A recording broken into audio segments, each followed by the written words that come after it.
And just hours ago, we learned that Governor Ned Lamont will nominate 4 commissioners to PURA. That's the group that regulates your rates and services of utility companies like Eversource. So joining us to talk all about this and what you need to know is Dan Haar. He's a senior editor and columnist at Hearst Connecticut Media. Good to be with you, Dan. Why do you think the governor made so many appointments after, at least at first, appearing to resist filling all of the seats? Well, he'll tell you that he never intended to not fill the seats, but he wanted to try to stabilize the situation with the 3 commissioners that they had.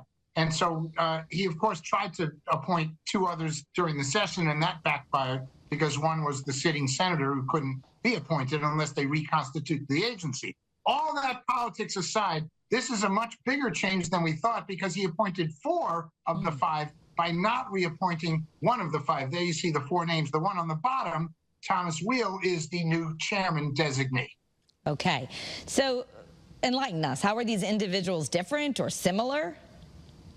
Well, going through the list, Janice Beecher is a retired professor of political science who headed the University of Michigan Institute of Public Utilities and edited a trade publication about public utilities. So she's in the industry as a professor, said to be well-liked by the Democrats, not necessarily closely tied to the industry. Holly Cheeseman is a down-the-middle Republican, very well-respected former chair of, I'm not sure she was chair of energy. She was very, very well-versed on energy issues. She may have been the chair, but extremely well-respected. She will fly through and right down the middle, not a strong partisan either way. Everett Smith is, the governor had said before he did this that you need a sort of elder statesman there. He's our elder statesman. 45 years as an investor, largely in energy, blue chip stuff. He worked for GE Capital before they expired as a company, and Chemical Bank, and he's in Greenwich, and he had a lot of experience investing in infrastructure, energy infrastructure, and power plant projects.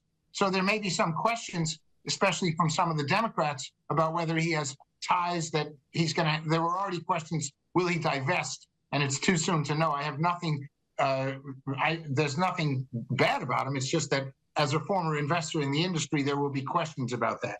And of course, the chairman, Thomas Wheel, is the high-ranking lawyer at the Office of Consumer Counsel, which is the watchdog agency. It's a state agency that looks after the interests of consumers. So a really well-balanced group. Yeah. All right, Dan, thanks for the research on that and helping us understand. If you want to take a deeper dive, Dan Haar writes about politics for CT Insider. Find his columns on ctinsider.com. Right now, I want to take